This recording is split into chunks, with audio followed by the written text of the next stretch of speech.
13th, 2023. If you haven't yet, please subscribe in all our channels, YouTube, Twitch, Twitter, and Apple Podcasts. You can also listen to us on your smart speaker.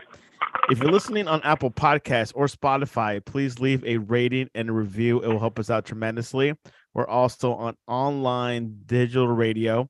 Visit us on thesportscast.net and also follow us on Twitter on the Sportscast1, also on Instagram, the Sportscast1. And you can check out our app, the Sportscast for iOS. You could download it straight from the iOS App Store. Late breaking news: the Mavericks have been fined by the NBA for $750,000 for tanking. And also, we're previewing the Bulls versus Heat and the OKC at Timberwolves for the play-in. The final 2 games before the playoffs. And join us all the way from upstate New York, coming from a Midwest baseball tour, Ryan Krista. Welcome back to the Sportscast. Santiago, it's good to be here. Yeah, and got some big basketball games coming up here starting this weekend. Starting tonight, I guess. Yeah, tonight. Let's start with the late breaking news. The Mavericks were fined $750,000 for misconduct of detrimental to the NBA, including violating the league's player resting policy and demonstrating a desire to lose their contest on April 7th against the Chicago Bulls. The league hounds shortly. Your thoughts over this? You saw it coming. Your thoughts?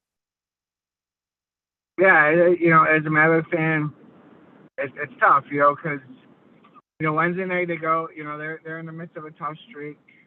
They get a victory against the Kings, which basically puts them right. They don't control their destiny. They're still waiting on Thunder to lose a game, but they have a chance. And that's as a fan, that's what you're hoping for. Ownership saw that they didn't want to just be the 10th seed. That's the best they can get. I think the background is this: if they get into the top 10, they still have they would be able to use their draft pick this year. If not, then it goes to the Knicks with the Porzingis trade. So at where they are right now, if they lose those last 2 games, they're going to be able to get a fairly high chance, about a 70 to 75% chance of getting in the top 10. So they like their odds in that, and basically all of a sudden everybody came up with injuries. They quote unquote rested players. It was pretty obvious what they're doing. If you ask me, a lot of teams have been doing it all year. They just got when you do a math like that at the crucial time, it's a bad look for the NBA. And competitive pride they kind of take themselves into, which has been pretty low this year. It's been a tough regular season to watch. As an NBA fan, we love the playoffs for the next 2 months, but the amount of resting and sitting on games, it's tough to handle because you don't never know in a day and out who's going to be playing, any single game, and that's what the NBA is trying to fight here, and that's why they kind of had to make a statement with the Mavericks, with this fine. Yeah, the timing of the so-called tanking was not good by the Mavericks. Obviously, they were only 3rd place back in February around the All-Star break. Ryan, what happened? And keep in mind, a year ago they went to the Western Conference Finals, and they lost against the Warriors. What happened to the Mavericks? Well, first off, this offseason losing Jalen Brunson, that's a big piece. And they never really recovered from that. For most of the year, they had Spencer Dinwiddie, who did a decent job. But, when it came to making the Kyrie trade, basically, Luka was running on fumes. Every game, he's got to basically unload this tank, just for the Mavericks to be competitive. And, I think the desire to have Luka being the focal point for many, many years to come. And to make that happen, they believed that they had to make a trade to add another piece. They went out and get Kyrie. The problem is when they got Kyrie, they also lost Dinwiddie. They also lost Dorian Finney-Smith. Those are role two players. big cogs. Yeah, absolutely. And they're already short on wing defenders, and now you just made it even more. So you had Kyrie, who's obviously a premier offensive player, but one of the lowest rated defensive players.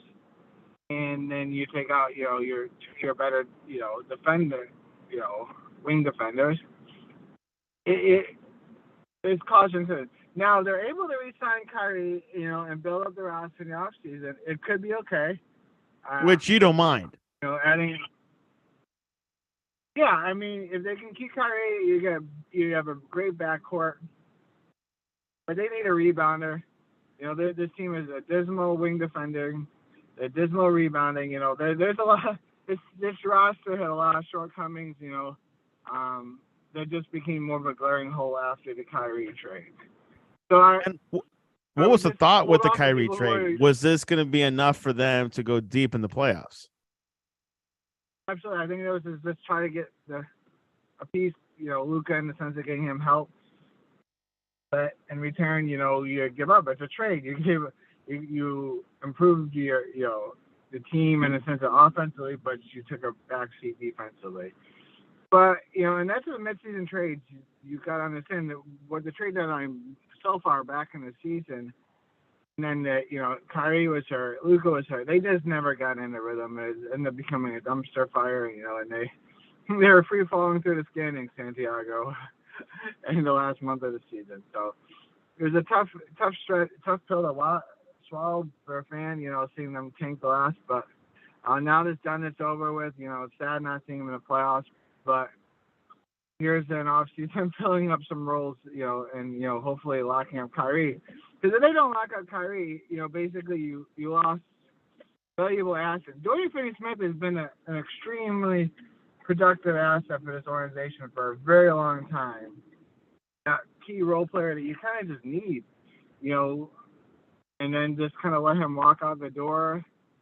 Not walk, but trade him, and now if they lose out on Kyrie, it's not a good look for sure. Yeah, and then plus the off the court issues with Mark Cuban, the owner.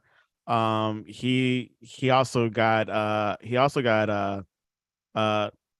penalized by the NBA. So there's a lot of going on off the court, and the whole trade situation, and who had a better trade between them or Phoenix. But hey, as Ryan says, their optimism in Dallas.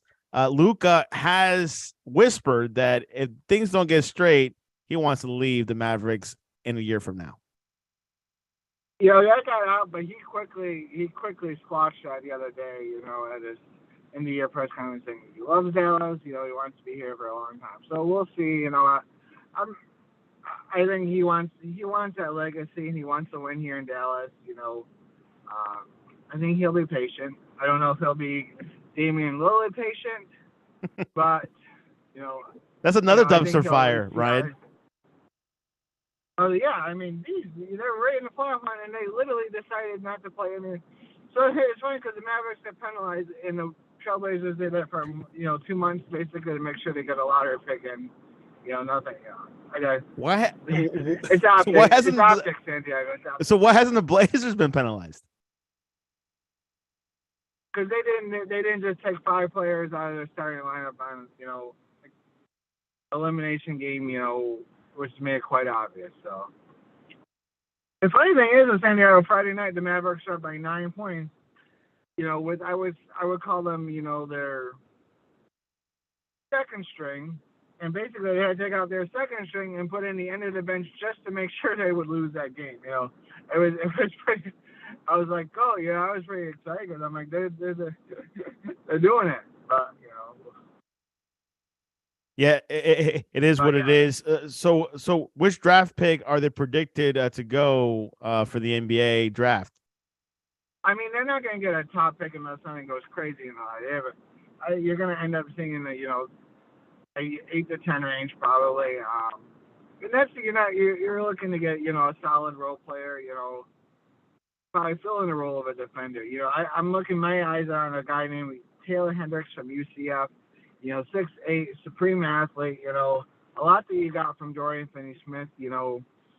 he's not a game changer. You know, he's not gonna build a franchise around, but you know, just one of those pieces you just needed to have to win games. You know, and I think that's what they eye. You know, any possible way they can add talent. You know, and I think if you're gonna sign Kyrie to contract, you're gonna have to sign Kyrie. That's gonna, you know, you got Luke on a big deal. You don't have unlimited resources, and that's why they have to go to the draft to fill these resources, and that's why they, you know, ultimately have the team. So there, as a fan in the moment, it's frustrating, but if you take that view from 1,000 feet and understand, you know, the economics of the situation and, you know, desire not just to have a team that goes to playoffs, but a team that can actually compete, and, you know, like they did the last couple of years, you know, they need to find, you know, they need to go out and hit home runs like they did with Jalen Brunson, you know. It's sad to see the players you develop, you build up, you know, and just walk out the door like that, but that's life, you know, so. We'll leave it to the experts like Mark Cuban to decide what holes to fill and why not. It's going to be a long summer season, off season for the Mavericks. Then first playoffs with no Texas teams. The Spurs, the Mavericks, and the Rockets did not make the playoffs this year. I mean, talk about tanking. Those two, Houston and San Antonio, been, you know, working the lottery picks here for a while here. So Ryan's like, look, we got a couple really other teams that are tanking too. You know, I'm looking at. You see the team that made the play in the Thunder going for the last playoff spot tonight. They've been doing it for years, and they're finally starting to pay off here, little by little. You know, and we'll see if the Rockets, who've been getting top tier lottery picks here for a couple of years, I just don't really understand their strategy, because it doesn't really add up to where I'm seeing it from. But it's a Houston thing. The Texans and the Rockets, they're kind of paralleled, aren't they? Yeah, I mean, we'll see. I'm hearing, we'll just a quick little NFL 2 weeks to draft. I really don't think the Texans want to pick C.J. Stroud at number 2 here. So I really think they're leaking out information that they want Will Anderson out of Alabama. Which is both win-wins. I just don't think they're so. Yeah, I think what you're saying is that they don't love C.J. Stroud. If you pick him, you're married to him for a couple of years. You know, Will Anderson can start from day one, and you look. There's some, yes, you can go back into your second, first round pick, and you can pick at Will Levis. You can pick at Anthony Richardson if you really love those guys just as much as C.J. Stroud. And you still get a quality player like Will Anderson, who's not going to be there later in the first round. But if you don't like any of these guys, and you really, really like Bryce Young, go out, get the players you want to build a roster, and next year you're probably going to be just in the same position, which is fine. It's a long process. You go out and you pick, another high-profile quarterback in next year's draft. So Caleb Williams. I mean, Caleb Williams is a surefire Hall of Famer in my book, when he comes out next year. Or Drake May from North Carolina. These are guys that are gonna, can't miss prospects, like a Bryce Young. There's only one Bryce Young, yes. C.J. Stroud could be great. Will Levis could be great. Anthony Richardson. There's a lot more question marks. I don't think there's many question marks with Bryce Young. That's my 2 week take out of the NFL draft. I'm sure there'll be lots of talk on the sportscast from now until. Oh, we had 3 shows covering it, but it feels like you're definitely concerned. You're looking at the angles. You're definitely looking at the teams.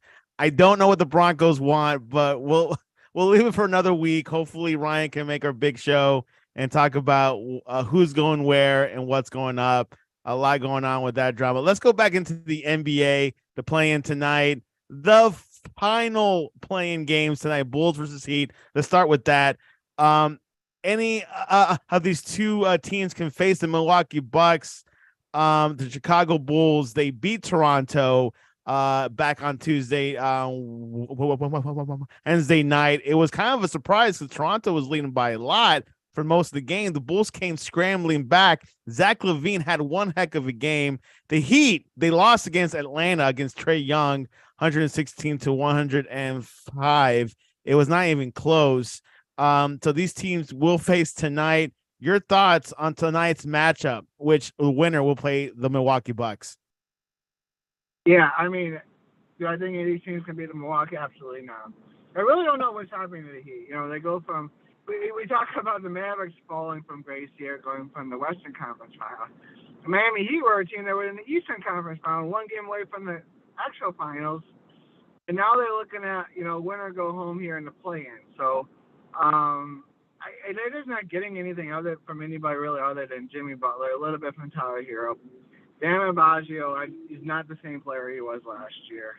And they're not rebounding. I mean, I know the Mavericks are a terrible rebounding team, but I didn't even realize how bad the Heat were. I mean, Clint Capella single-handedly almost out-rebounded the whole Miami Heat team the other night. Not good sign. They need a little team effort there in the rebounding. You know, I think they have the defensive weapons to shut down the Bulls. You know, DeMar DeRozan, Zach LaVine. Yeah, Zach LaVine was awesome the other night. Two reasons why they won: Zach LaVine and terrible free throw shooting by the Raptors, which could be attributed to the freakish noise that DeMar DeRozan's daughter was making. I don't know if you heard that over there. I heard that all the way from Twitter, so you couldn't go wrong. That could have been a major factor in Toronto. So, well, you know, and Toronto, if you could hear in Toronto, which is a louder, not just in your Miami, but what do they call it? Jurassic Park in Toronto? Yeah, I mean, we'll see what happens. But yeah, I think the Bulls have a little bit more potent offensively that he can really shut you down defensively when they're, you know, at their game. Jimmy Butler and I think, you know, Jimmy Butler can give you enough offensively, and Bam Adebayo can just give you something here. I really like the Heat to win this game, but my head says, you know, Heat. My heart says I think the Bulls got it. This is a team I think they're underachieved a little bit. Zach LaVine was hurt a lot this year. There's a lot of injuries in general, but you know, Alex Caruso, I mean, one of the top defending guards in the NBA. I think second team All NBA defender here. Underrated player, veteran player too. Butler. Yeah, I mean, that's the kind of player you look at like, oh man, how did the Lakers just let that guy walk out the door? But and they did. Well, there's a lot of question marks with that one. A lot of players are like, but you know, I'm my prediction. I'm gonna go with the Bulls to win tonight. You know, I think Bulls. You know, they're very. You switched close. from the Heat. You said the Heat a couple seconds ago. I'm going to my heart, Santiago. My head says the Bulls. He have a better roster. Bulls, but the Bulls are playing better, and I think I'm going to take them to win tonight. Yeah, Heat are favored in Vegas. The key players for the Heat, as Ryan said, Jimmy Butler, Jimmy Buckets. He missed practice due to personal reasons. Expected to be back tonight. He's averaging a team high of 22.9 points. Another key player for the Heat that Ryan mentioned, really brief, is Bam. He's averaging 24 points, but they need a lot from him. And as Ryan said, rebounds, they need a lot from him. And the Bulls, I would say Zach LaVine coming off a huge game, 39 points. I haven't seen that since Michael Jordan. I'm just kidding. I'm not sure. Probably been a whole other player before him. And of course, DeRozan. So this matchup tonight is going to be close. Ryan is 50-50, even though he said the Bulls. He thinks that he can do it. But we'll see what happens. OKC at Timberwolves. OKC, the youngest team in the NBA right now. They beat the Pelicans, which was kind of surprising. But they're on the road. They played Minnesota tonight in Target Center. And whoever wins this game will go against the Nuggets, against Jokic. Your thoughts over who do you think will win this match? Yeah, the Timberwolves had the other night. You know, they had control over the Lakers, and they kind of lost their mojo. But this is a team kind of disarray, the Timberwolves. We'll see if they can rally. We don't know about Rudy Gobert's status. Yeah, you know. Which let me put a little backstory to that. Rudy Gobert was suspended against the Lakers, which they took the Lakers to overtime. Gobert should be back tonight. Over apparently he punched Randy Anderson, but it wasn't a punch to the face. It was to his chest or his arm. But anyways, please continue. Yeah, so I mean, Thunder, nice victory the other night over the Pelicans. If you guys haven't seen Shai Gilgeous-Alexander play, he's well worth the money. So, again, what do I think happened?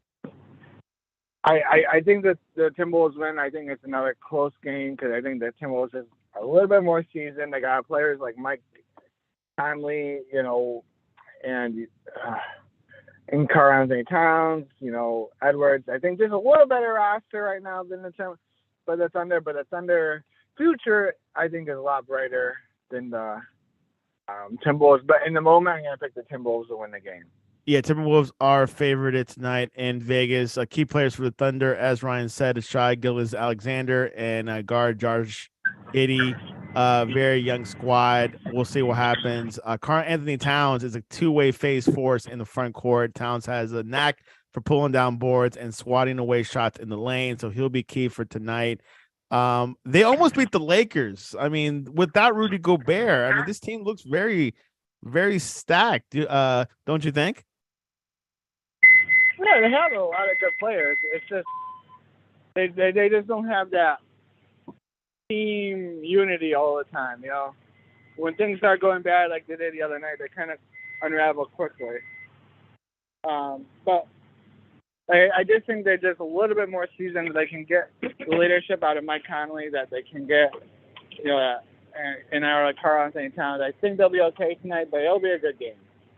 All right. Ryan picks Miami to win the play-in, Minnesota to win the play-in. Let's go into the playoffs, which starts tomorrow at 1 p.m. on ESPN. Brooklyn at Philadelphia. Who you got for that matchup? I know Philadelphia, to win the series, and they're a good team. Brooklyn, again, kind of put the pieces together after the Kyrie trade, the Durant trade. So, actually respectable. Dinwiddie and Bridges are a nice combo they got going. Something to build off. I think they're definitely not in a bad shape after that trade, but Embiid and Harden are a tough combo. Can we call it the Brooklyn Mavericks? and the Suns, yeah. And the Suns. There you go. So Nets at Sixers tomorrow. You got Sixers. Do you think Embiid will win the MVP? If I had to pick my vote, I would go Embiid over Jokic. I think Embiid's body work is tremendous. You can't go wrong with either player. Either player had a great regular season. I actually got to watch Embiid in person the other day in Milwaukee. Just very effortless the way he plays and physical specimen. So I like him. Atlanta at the Celtics. Trae Young having a fantastic win against the Miami Heat. Celtics are number 2 this season. What's going to happen tomorrow at 3:30 on ESPN?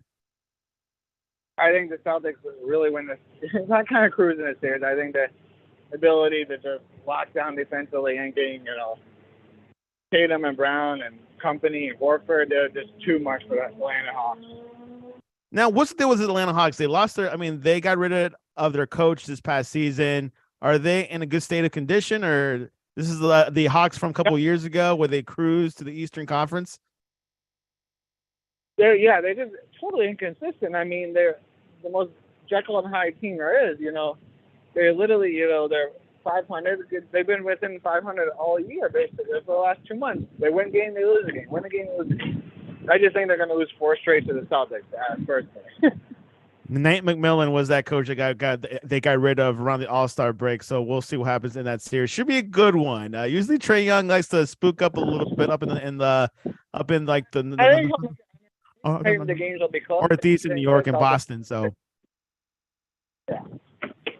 Two hot teams. Knicks at the Cavaliers. Knicks at a fifth seed. Tom Thibodeau is doing wonders up there. What's going to happen with this game 1 right here, and who's going to take the series? this is the most entertaining series because you got two really evenly matched teams. The things that I think about in this series though is you've got to see the injury to Julius Randle. He's gonna be able to play. If he doesn't play, it's gonna be. I think the Knicks can still win. I think it's a lot more difficult. On, get those tough baskets and crucial moments of a game. But yeah, I'm gonna say the Knicks at least win game one. I'm not sure if they'll win the series. I'm gonna go with the Knicks to win tomorrow in Cleveland. Just they're back. I think the Knicks are back, Santiago. This is the real deal Knicks. This is like the 1990s Knicks. Will be. Give them some time. They got the building pieces. They're there, Santiago. They're there. R.J. Barrett, Josh Hart, Trevor Keels. Josh Hart, best traded in midseason, maybe other than Kevin Durant going to the Suns, was Josh Hart to the Knicks. He was an instant impact. He gets on the team. They're an average team. He gets to the Knicks and they win 6 straight games. Huge impact right away. Kind of like we talk about, those blue guys that kind of you need on your team. You do, and of course Julius Randle, and a big impact. So Knicks will take game one, as Ryan said in that series. We'll also predict the series and game one. Who takes it doesn't mean if you win game one, you might win the series. Warriors at the Kings. I call it the Snake River Derby, or the North California Derby. Warriors made it into that last playoff spot in that month of April and March. Your thoughts? The Kings are wild right now. They had a great, great deep run this season. Your thoughts over this matchup? Is this going to be a little bit tough for the Warriors than usual, right? Yeah. The Warriors are obviously the big thing this year. The Warriors struggled on the road, losing an amazing amount of road games. It's just amazing they even got in the 6th position with their road record they had. But anything's possible. Close to home. This is the most expensive first-round game, I think, in NBA history. I think I read an article. There's a desire. I mean, the Kings haven't been in the playoffs in 17 years. So the crowd since the Soakovich days. Peja, Vlade Divac, Chris Webber. We're talking old school here. With that being said, Jason Williams. I think the momentum. This is one of those games. I'm going to say the Warriors will probably win the series because I think they're just that good. They're getting Andrew Wiggins back. But tomorrow night is all about Sacktown. I think they just go crazy. I think they feed off that crowd. And I just think there's nothing that Warriors can do about it. So I think the Kings win big, but at the same time, I really think the Warriors aren't going to bow out as defending champions in the first round. Harrison Barnes is is one of the key players for the Kings. PJ Dozier. So we'll see how these Kings are going to do against his Warriors. Only bus ride array. Only like 2 hours of a drive away, so it can't be that bad for travel for them or for the Warriors. So a team that the big thing with the Warriors and this, like I said, I'm picking the Kings to win game one, but the fact that the Warriors got the rest this week and didn't have to play in the play-in is huge for an older team, a team that's played in a lot of basketball games, so that was big for them. But I think the Kings, they're young. They're Mike Brown, best turnaround job in the NBA, should be the coach of the year, easy. A lot going forward for the Kings. Even if it doesn't work out in this series, future looks bright. De'Aaron Fox is great. Sabonis is great. They just play well together. Kevin Huerter, a guy who played for the Hawks for a long time, kind of one of their linchpins, goes to Sacramento and continues, his hot shooting over there. So, and like you said, Harrison Barnes is kind of the wily veteran who was on one of those earlier runs for the Warriors back in the day when they had Kevin. Who played for the Mavericks too? Yeah, he actually was traded from the Mavericks to Kings, which they had to clear out space years ago to get Kristaps Porzingis. So there you go. There's some knowledge for everybody out there today. Another Mavericks reference. Let's go on Sunday. The Lake Show at the Grizzlies. John Morant versus LeBron James. A Lakers team that looks pretty healthy, looks pretty good at this time of year. Your thoughts over this series and who takes game one? Grizzlies win game 1, win the series in 7. Great basketball series. Great. 2 evenly matched teams. I know it's 2 versus 7, but the way the Lakers are finally healthy, they're not your average 7 seed. At the same time, Grizzlies had a lot of off the court issues this year. They probably should be the number 1 seed. I think they're that good. So I think you got the best opening round series in the Western Conference coming up. The most expensive after the Knicks and Cavaliers game. Yeah, I think it's a really good basketball. John Morant seems to be back in a good state of mind. So we'll see what happens. I think it's just going to be fun basketball. Peaking at the right time for both these clubs. Okay, the other 2 games we don't know because we'll find out tonight. But the Clippers, Kawhi Leonard at the Suns, Kevin Durant, or is it a sub Kevin Durant? Who is this team? What's going to happen in this series? This is the first real test for Phoenix, and Clippers are looking good. A quiet sniper, I think they call it, to Kawhi Leonard or whatever they call it. What do you think about this series? This series looks pretty close from paper. Yeah, it's just one of those games. I think the Suns got so much going for them. Kevin Durant, Chris Paul, whatever happened to them last year against the Mavericks. They're trying to get to this playoffs. They got a desire. Devin Booker. This is too much. I think there's nothing wrong with the Clippers. The Clippers are fine. Paul George is still not 100% if he even plays.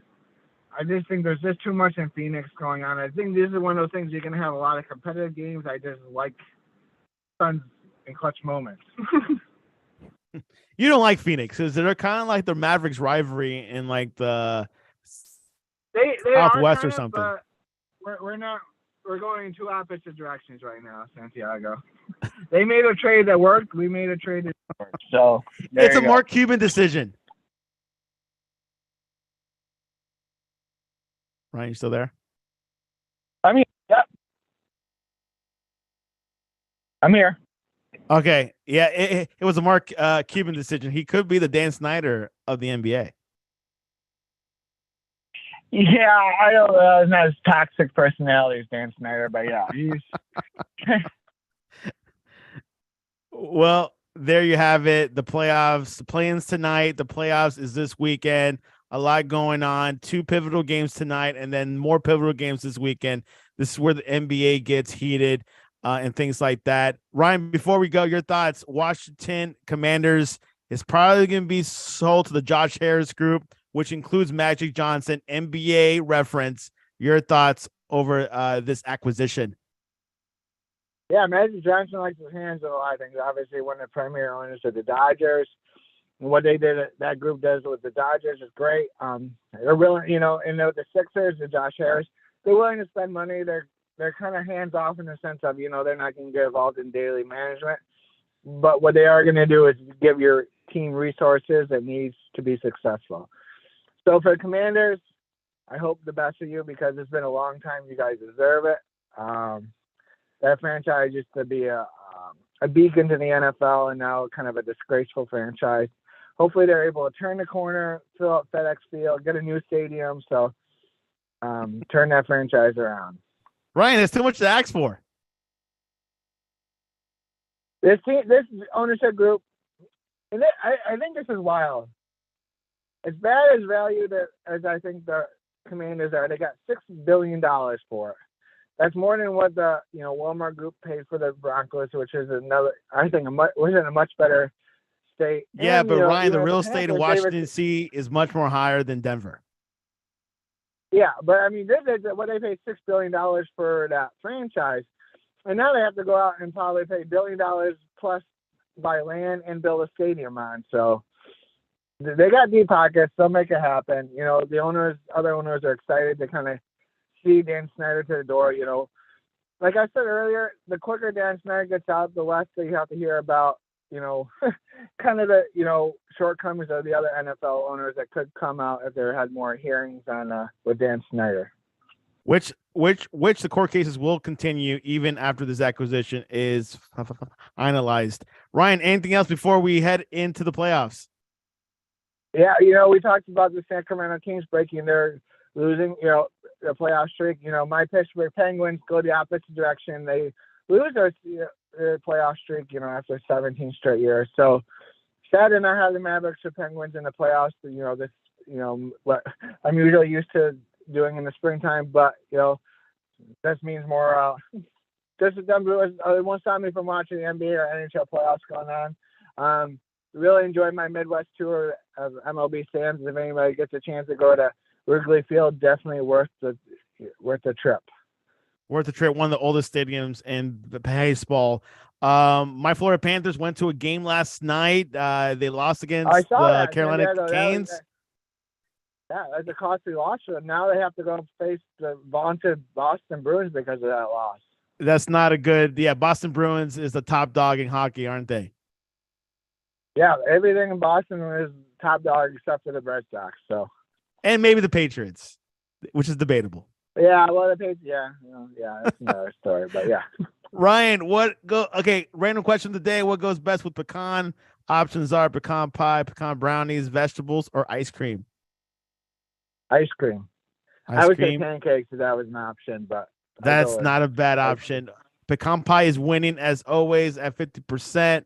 Ice cream 33%. Pecan brownies 17%. Ryan Christo, what is the best way to reach you online if you support the Salt Lake City to have a Major League Baseball team? No, it should be Las Vegas, but Ryan Chris or Mad Dog Report on Twitter. That was pretty firm. You can reach us at thesportscast.net or the Sportscast One on Instagram, Twitter. We'll be live tweeting this weekend on the NBA. A lot of good teams, a lot of good games. Cavs and Knicks and Lakers and Grizzlies are probably the top two games after tonight for this weekend. I think Ryan will probably agree those are the two games. Well, then the Warriors in Sacramento. So there's three good series to watch this first round. Absolutely, yeah. The only thing that can stop me from watching NBA playoffs is finally 80-degree weather in Western New York. So I don't know how much live watching I'll be watching, but I will definitely have my eye on the NBA playoffs this weekend. There you have it. Well, Ryan, thanks for coming on to the Sportscast. Go Heat. Good luck.